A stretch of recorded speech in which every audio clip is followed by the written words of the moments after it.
உலகெங்கும் ஆளக்கூடிய சுதேசமித்திர நேயர்களுக்கு நெஞ்சார்ந்த வணக்கத்தினை தெரிவித்துக் கொள்கிறோம். இப்பொழுது உலகத்தையே ஆட்டி படைக்க வேண்டும் என்று ஒரு சர்வாதிகாரி வந்திருக்கிறார். அந்த சர்வாதிகாரி தன்னுடைய சர்வாதிகாரத்தனத்தை இப்பொழுது ஆரம்பிக்கவில்லை. கிட்டத்தட்ட 1990 காலங்களிலே ஆரம்பித்திருக்கிறார்கள். இப்ப நடக்கக்கூடிய ஈரான், அமெரிக்கா, இஸ்ரேல், அரபு நாடுகளுக்கு எதிரான ஒரு போர். அரபு நாடுகள் அனைத்தையும் ஈரான் எதற்காக அடித்து துவைக்கிறது என்று சொன்னால், அமெரிக்கா இருக்கக்கூடிய யுஏஇ, கத்தார் இது போன்ற அனைத்து நாடுகளையுமே அவர்களுடைய படைத்தளங்களை அங்கே நிறுத்தி அதன் மூலமாக அந்த நாடுகளை தனது கைவசம் வைத்துக் கொண்டதன் மூலமாக மட்டுமல்லாமல் உலக நாடுகளை மிரட்டும் தோணியில், அச்சுறுத்தும் தோணியில் எங்கும் எனது படை இருக்கிறது, அனைவரும் எனக்கு அடிமைதான் என்ற ஒரு எண்ணத்தை உலக நாடுகளுக்கு விதைத்திருக்கிறார்கள் என்பதுதான் நிதர்சனமான உண்மை. இதன் வெளிப்பாடு நம்ம பார்த்தோம் அப்படின்னா, ஒரு நடுத்தர வர்க்கத்தை சார்ந்தவர்கள் தினமும் 200 300 ரூபாய் பெட்ரோலுக்கு செலவு பண்ணுறோம். ஐ மீன் காரில் போகிறவங்களோ இல்லை பைக்கில் அதிக தூரங்கள் பயணிக்கக்கூடியவர்களோ இல்லை ஏழைகளாக இருந்தால் கூட ஒரு நாளைக்கு 50 100 ரூபாய். இது ஆவரேஜாக பார்த்தோன்னா கிட்டத்தட்ட 900 கோடி மக்கள் உலகத்தில் இருக்காங்க. இந்த மக்கள்லாம் பயன்படுத்தக்கூடிய இந்த பொருளாதாரம் தினமும் பெட்ரோல்ன்றது ஒரு அத்தியாவசிய தேவையாயிடுச்சு. இந்த அத்தியாவசிய தேவை அனைவருக்கும் தேவையாக இருக்கிறது. இப்போ நம்ம கூட லாஸ்ட்டாக பேசும்போது சொல்லியிருப்போம், ஈரான்லேருந்து நம்ம பெட்ரோல் வாங்காமல், அந்த கச்சா பொருட்கள் எண்ணெய் பொருட்களை வாங்காமல் எதற்காக நம்ம வெனிசுலாலேருந்து வாங்குறதுக்கு அமெரிக்கா கூட ஒப்பந்தம் போட்டோம். ஈரான் ஒரு கிட்டத்தட்ட மிகப்பெரிய அளவில் அந்த எண்ணெய் வளமிக்க ஒரு நாடு. அதை உலக நாடுகளுக்கு ஏற்றுமதி செய்து கொண்டு இருக்கிறது. நம்ம ரஷ்யாவிலேருந்து வாங்குகிறோம். பக்கத்தில் இருக்கக்கூடிய நாடுகள்லேருந்து வாங்குறதுல என்ன பிரச்சனை இருக்குது? யாருக்கு பிரச்சனை இருக்குது? அமெரிக்காவுக்கு இருக்குது. அமெரிக்காவுக்கு எதனால் இருக்குது? இதற்கு முன்பாக யூகே, அதாவது இங்கிலாந்து உலகம் முழுவதும் ஆண்டு கொண்டிருந்தார்கள். எதன் மூலமாக? தன்னுடைய வர்த்தகத்தின் மூலமாக உள்ளே நுழைந்து உலகத்தில் இருக்கக்கூடிய அனைத்து நாடுகளையும் தன்னுடைய அடிமை நாடுகளாக நடத்தி கொண்டிருந்தார்கள். இப்பொழுது அதே விஷயத்தை தான் அமெரிக்கா செய்து கொண்டிருக்கிறார்கள். நாம் அமைதியாக வேடிக்கை பார்த்துட்டு இருக்கோம். இப்போ உலகத்தின் சர்வாதிகாரி அமெரிக்கா தான், அதில் எந்த மாற்று கருத்தும் இல்லை. எப்படின்னு பார்த்தோம் அப்படின்னா, நம்ம இப்போ லாஸ்ட்டாக சொல்லியிருந்தோம், ஈராக்கில் சதாம் ஹுசேனை அணுகுண்டு வைத்திருக்கிறார்கள், அணு ஆயுதம் தயாரிக்கிறார்கள்னு சொல்லிட்டு அவரை கைது பண்ணாங்க. ஆனால் எந்த ஒரு அவர்கள் சொன்ன குற்றச்சாட்டுகள் எதுவுமே அங்கே இல்லை. லிபியாவில் கடாபி கதையை முடிச்சு விட்டாங்க. வெனிசுலாவோட அந்த அதிபரை உள்ளேருந்து தூக்கிட்டு வந்துட்டாங்க. இப்போ லாஸ்ட்டாக ஈரானில் காமேனி அவர்களை, இது ஒரு கொலை தான், இதில் எந்த மாற்று கருத்தும் இல்லை. ஈரானுக்கும் அமெரிக்குமான ஒரு யுத்தம் ரொம்ப நாளாகவே நீடிச்சுக்கிட்டு இருக்கு. இது எப்போ ஆரம்பிச்சதுன்னா, 1990 ஈரான் எண்ணெய் வளமிக்க நாடு என்பதை அறிந்த அந்த அமெரிக்கா ஒரு குழு அனுப்புகிறாங்க. ஒரு யுஎஸ்கோ ஈரானுக்கும் ஒரு ஒப்பந்தம் வருது. இந்த ஒப்பந்தத்தின் அடிப்படையில் 60 ஆண்டுகள் நாங்கள் உங்கள் நாட்டில் எண்ணெய் எடுத்துக்குவோம் அப்படின்னு சொல்லிட்டு ஒரு ஒப்பந்தம் போடுறாங்க. இது 1901 போடுறாங்க. போட்டுட்டு 1908 இந்த ஈரானில் இருக்கக்கூடிய எண்ணெய் வளங்கள் அனைத்தையும் கண்டுபிடிக்கிறாங்க.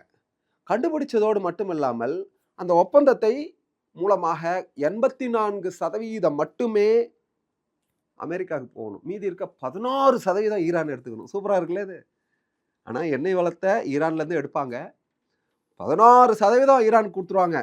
அதாவது மேலே தூக்கி போடுறதெல்லாம், கீழே விழுறதெல்லாம் எனக்கு, மேலே போயிடுறதெல்லாம் உனக்குன்ற கதையாது. 84% அனைத்து வளங்களையும் கொள்ளையடிக்கிறதுல 84% லாபம் அமெரிக்காவுக்கு போயிடணும். 16% மட்டுமே அந்த நாட்டிலேருந்து எடுக்கக்கூடிய அந்த நாட்டின் வளத்தை திருடி அதன் மூலமாக கொளுத்தி போயிட்டாங்க அமெரிக்காவும் யூகேவும் சேர்ந்து. இது கொஞ்ச நாள் போயிட்டே இருக்கு. அந்த நாட்டுடைய மன்னர், ஈரானுடைய மன்னர் இதை ஏற்றுக்கொண்டு அமெரிக்காவிற்கு அடிபணிந்து செல்வதனால் அவருக்கு மிகப்பெரிய பலன் கிடைத்தது. அப்போவே 20,000 பவுண்ட் ஏதோ கொடுத்தாங்கன்னு சொல்கிறாங்க. இப்படிலாம் போயிட்டே இருக்கும் பொழுது 1960 மிகப்பெரிய கிளர்ச்சியின் காரணமாக எங்கள் நாட்டுடைய வளங்களை இப்போ எனக்கே அந்த வருத்தம் இருக்குது. ஏதோ ஒரு நாடு அந்த நாட்டுடைய வளத்தை கொள்ளையடித்து அமெரிக்கா ஏகபோகமாக வாழ்ந்துட்டு இருக்கணும், யூகே ஏகபோகமாக வாழ்ந்துட்டு இருக்கணும்னா இது எந்த வகையில் நியாயம்? இந்த கோபம் அந்த நாட்டு மக்களுக்கு ஏற்பட்டு அந்த நாட்டில் ஒரு மிகப்பெரிய கிளர்ச்சி வெடிக்குது. இந்த கிளர்ச்சியின் காரணமாக அந்த ஆட்சியாளர்கள் அகழ்றாங்க. அகண்ட பிறகு அங்கே மறுபடியும் இன்னொரு ஆட்சி வருது. அதுதான் உச்ச தலைவரை நிர்ணயிக்கக்கூடிய, உச்ச தலைவரை தீர்மானிக்கிறாங்க. இவர் தான் உச்ச தலைவர், இவர் தான் முடிவெடுப்பார்ன்ற மாதிரி கொண்டு போகிறாங்க. இது அனைத்துமே மிகப்பெரிய அமெரிக்க ஏகாதிபத்தியத்துக்கு ஒரு மிகப்பெரிய சவால் விடுக்கும் விதமாக இருக்குது. அதன் காரணமாக நடந்தது தான் ஈரான் மீது மிகப்பெரிய பொருளாதார தடைகளை விதிச்சாங்க. இதுக்கிடையில தான் ஈரானுக்கும் ஈராக்கும் போர் ஏற்படக்கூடிய ஒரு சூழல்லாம் உருவாக்குனாங்க.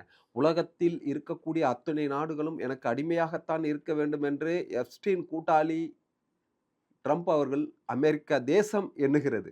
இவ்வளவு விஷயங்கள் செய்து ஈரானை இன்றளவும் அடிக்க முடியாத நிலை இருக்கிறது என்று சொன்னால், ஈரான் தன்னை வலுவாக ஆக்கிக் கொண்டதன் காரணமாகத்தான். ஆனாலும் ஒன்றை மட்டும் இங்கு குறிப்பிட விரும்புகிறோம்.